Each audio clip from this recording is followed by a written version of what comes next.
beloved children of the infinite spirit. Every day of your life, you behold a silent lesson written upon the heavens. The sun rises and paints the skies with morning. Hours roll on, and it shines in its noon brilliance. Then, inevitably, the light bends low, coloring the earth with evening hues, until night descends with its solemn silence. You say to yourself, "It is midnight now, all is dark." But wait, does midnight mean the end? No.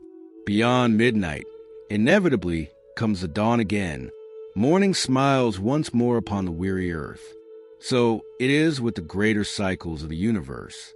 The world also has its mornings and nights. Satya Yuga was a radiant dawn when truth reigned and man's heart reflected the purity of heaven. Trita Yuga was a golden noon when Dharma still held sway.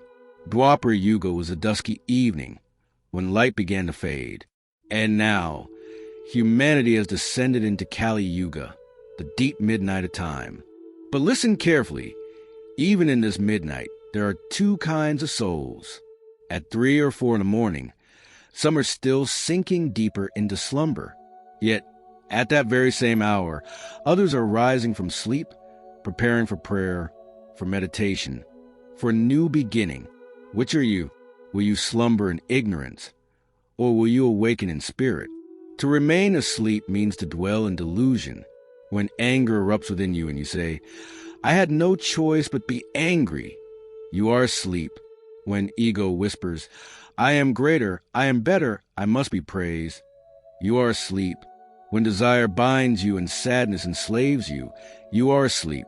But to awaken means to claim your divine freedom. To awaken is to say, "My thoughts are mine to guide. My actions are born of my will.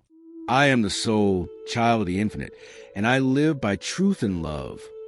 This awakening is not merely philosophy. It is transformation.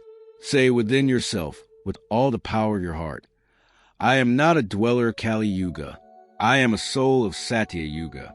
I live by truth, by peace, by joy."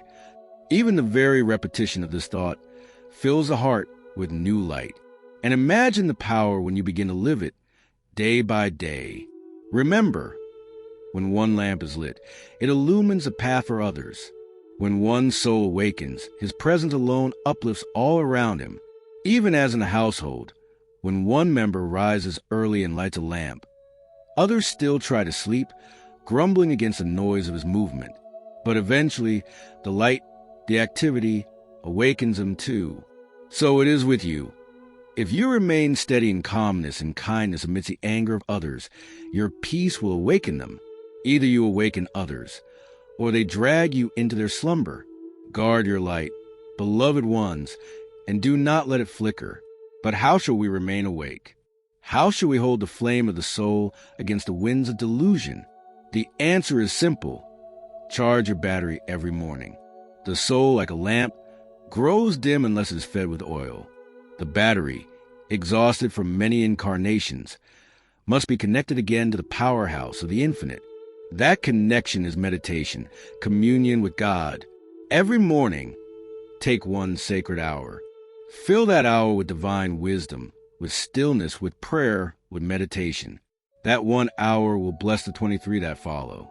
Children, do not waste the dawn by reading the world's sorrows in newspapers, by filling the mind with wars, crimes, and quarrels. The mind at dawn is like wet clay. It takes the strongest impression. If you impress upon it violence, fear, and gossip, you will shape your whole day with such vibrations. Instead, impress upon it thoughts of God, of peace, of wisdom. Begin the day with divine remembrance, and your soul will shine like the morning sun. Never forget, you become what you eat, what you drink, what you read, what you hear, what you think. Just as the body becomes diseased when fed with poison, so too does the soul grow restless when fed with negative impressions. Be as careful of your information diet as you are of your food diet. Avoid gossip, criticism, idle chatter. Speak not of others' faults, nor listen when others speak of them. If someone brings you such words, gently but firmly refuse. Say, "Brother, sister, let's talk of God, of goodness, of beauty." Do not be a carrier of poison. Be a fountain of nectar.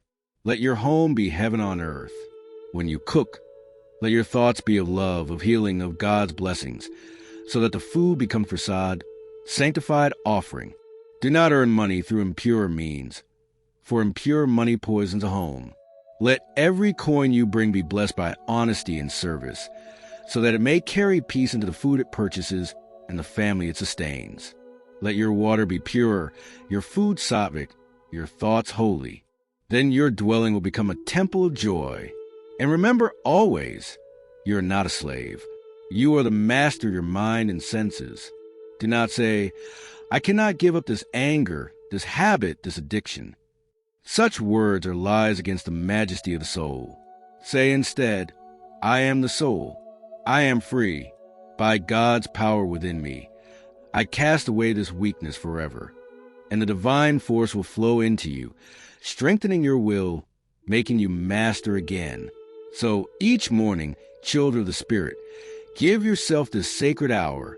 In that hour, commune with God. Recharge your soul battery. And throughout the day, guard your mind against harmful impressions. When you see faults in others, do not magnify them. Do not speak of them. Instead, be a lamp of encouragement, a silent example of peace. When you do this, you become the true giver, the Satyuji soul who uplifts his home, his society, his world. This is how Satya Yuga returns, not by waiting for ages to pass, but by living it now in yourself. Each soul who awakens becomes a dawn for the world. Each heart that turns to God becomes a rising sun for humanity. Beloved children, let this be your vow. I am a soul. I am a child of the infinite. I live in the light of Satya Yuga, here and now. With this vow, with this practice, with this communion with God, you will find your home transformed, your relationship sanctified, your life radiant with joy. And above all, you will discover the eternal truth, that you are not merely man or woman, but a mortal soul, ever one with God. Awaken, therefore, be that lamp in your home, that dawn in your society, that radiant soul of Satya Yuga. For the kingdom of heaven begins with you, here, today, this very moment.